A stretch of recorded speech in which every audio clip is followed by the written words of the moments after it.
Assalamualaikum warahmatullahi wabarakatuh. Halo adik-adik sekalian, selamat datang di channel Papa Farah Bercerita. Yuk ikut perjalanan cerita Nabi kita Muhammad Sallallahu Alaihi Wasallam. Adik-adik tersayang, Allah lah yang melindungi rumah sucinya. Ketika pasukan Abraha bergerak mendekat, gajah Abraha tiba-tiba berhenti. Sekeras apapun Abraha memukulnya, gajah itu tetap duduk tenang. Bahkan akhirnya berusaha berjalan kembali ke arah Yaman. "Maju-maju, apa yang terjadi padamu?" bentak Abraha pada tunggangannya.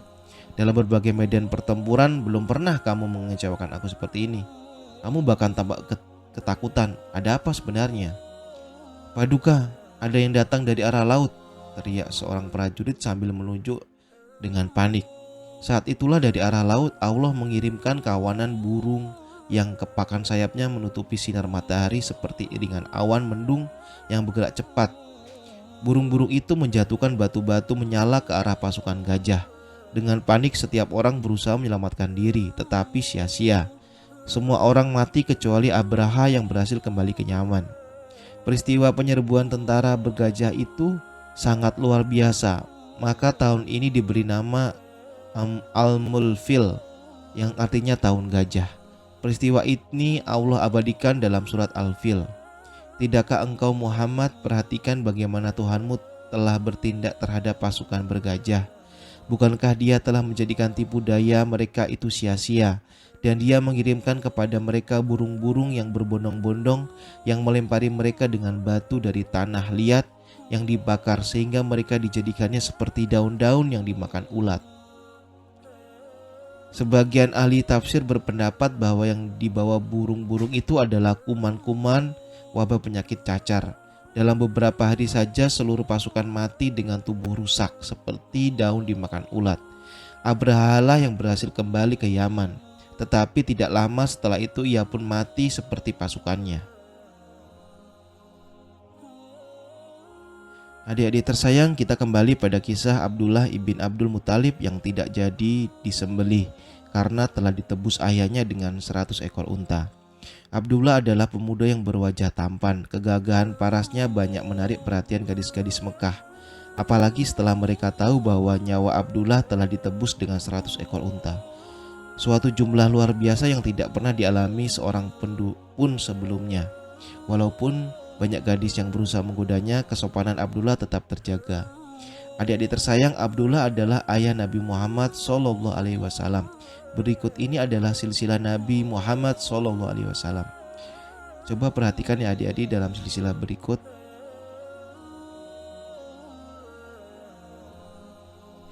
Khadijah.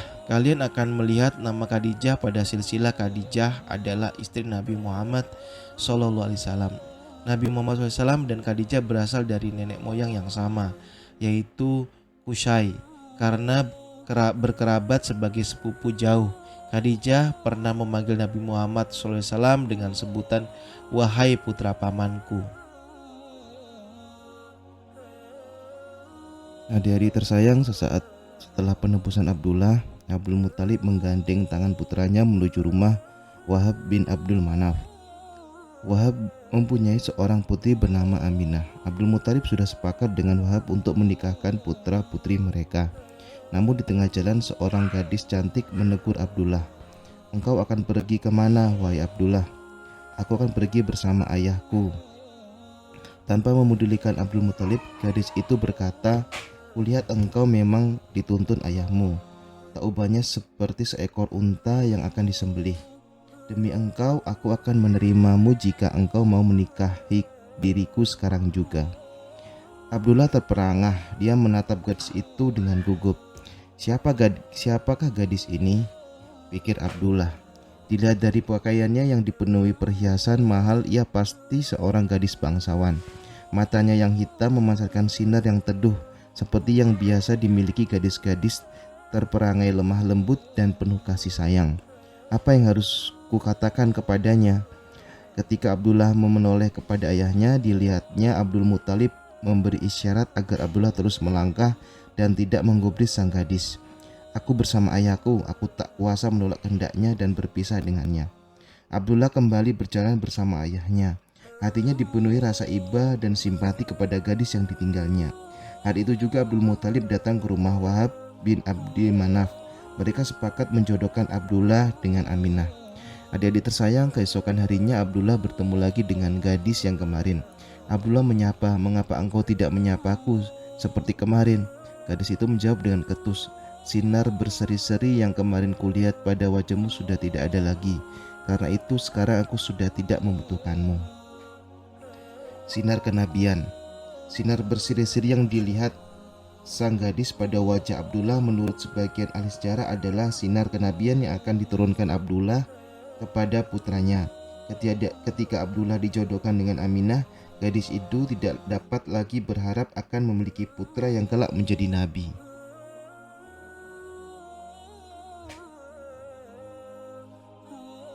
Adik-adik tersayang, Allah SWT sudah menentukan bahwa jodoh yang paling tepat untuk Abdullah adalah Aminah binti Wahab. Aminah adalah gadis yang paling baik keturunan dan kedudukannya di kalangan suku Quraisy. Musim semi tahun 570 Masehi pun tiba. Batang-batang gandum di Yaman tumbuh menjulang tinggi. Dedaunan kurma di kota Taif kembali bersemi. Sementara itu, padang-padang rumput dipenuhi harum bunga yang tumbuh di kebun-kebun. Bagi penduduk Mekah, musim semi adalah tanda kebebasan dan dimulainya lagi perdagangan musim panas ke Syria. Abdullah pun berniat pergi musim ini. "Kanda, sebenarnya hatiku sangat berat melepaskan kepergianmu. Entah mengapa hatiku diliputi kekhawatiran dan kegelisahan.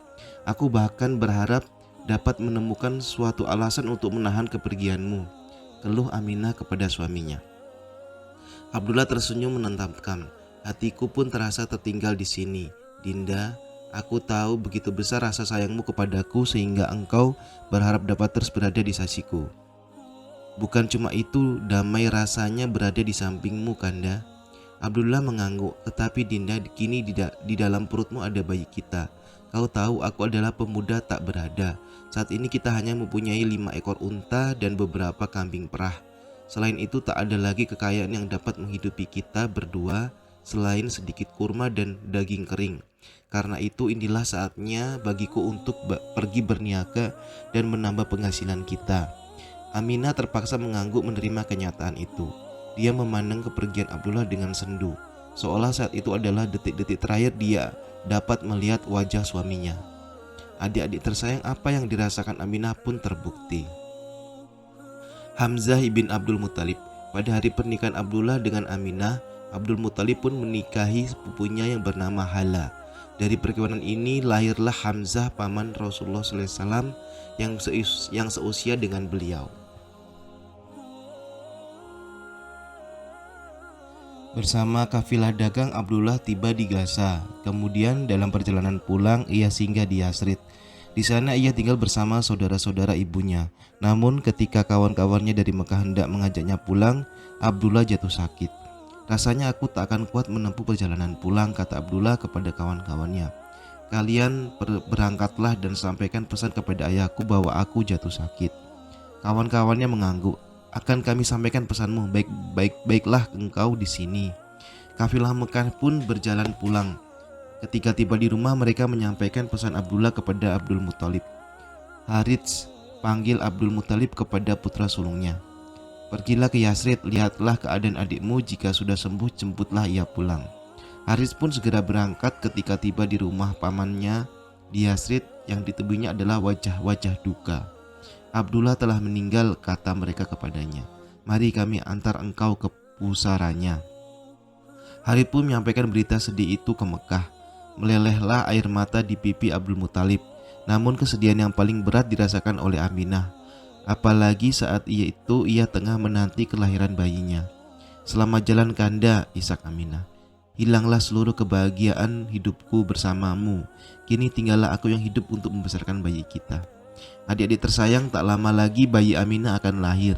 Bayi yang kelak ditakdirkan Allah SWT menjadi orang besar yang mengubah jalannya sejarah dunia. Peninggalan Abdullah. Saat meninggal, peninggalan Abdullah berupa 5 ekor unta, sekelompok ternak kambing, dan seorang budak perempuan bernama Ummu Aiman yang kelak menjadi pengasuh Rasulullah SAW.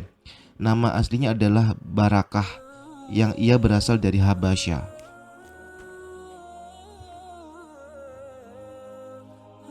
Adik-adik tersayang, pada hari Senin pagi tanggal 12 Rabiul Awal pada tahun yang sama dengan penyembuhan Abraha atau tahun gajah, Aminah melahirkan seorang bayi laki-laki. Saat itu bertepatan dengan bulan Agustus tahun 570 Masehi. Sebagian pendapat mengatakan bahwa Aminah melahirkan pada tanggal 20 atau 21 April tahun 571 Masehi.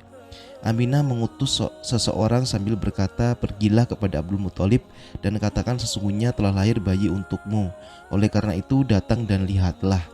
Abdul Muthalib bergegas datang. Ketika mengambil bayi itu dari pelukan Aminah, dadanya bergemuruh, dipenuhi rasa sayang. "Kehadiranmu mengingatkan aku kepada ayahmu. Sungguh di hatiku kini dirimu hadir sebagai pengganti Abdullah." Dengan penuh rasa syukur, orang tua itu menggendong cucunya bertawaf mengelilingi Ka'bah. Kali ini tidak kepada berhala, tetapi kepada Allah Subhanahu wa taala. Abdul Muthalib berdoa dan bersyukur. "Aku memberimu nama Muhammad," kata Abdul Muthalib. Muhammad berarti terpuji, sebuah nama yang tidak umum di kalangan masyarakat Arab jahiliyah waktu itu, tetapi cukup dipahami. Kemudian ia memerintahkan orang untuk menyembelih unta dan mengundang makan masyarakat Quraisy. "Siapa nama Abdullah cucumu itu?" tanya seorang kepada Abdul Muthalib. "Muhammad." "Mengapa tidak engkau beri nama dengan nama nenek moyang kita? Kuinginkan ia menjadi orang yang terpuji bagi Tuhan di langit dan bagi makhluknya di bumi," jawab Abdul Muthalib. Cahaya Aminah. Ketika Aminah mengandung Nabi Muhammad SAW, ia melihat seberkas sinar keluar dari perutnya, dan dengan sinar tersebut ia melihat istana-istana Bushra di Syam. Terima kasih untuk adik-adik pendengar sekalian. Jangan lupa like, subscribe, dan share ya, biar semua kebaikan tersebar. Papa Farah undur diri dulu nih. Sampai jumpa di cerita selanjutnya. Bye-bye. Waalaikumsalam warahmatullahi wabarakatuh.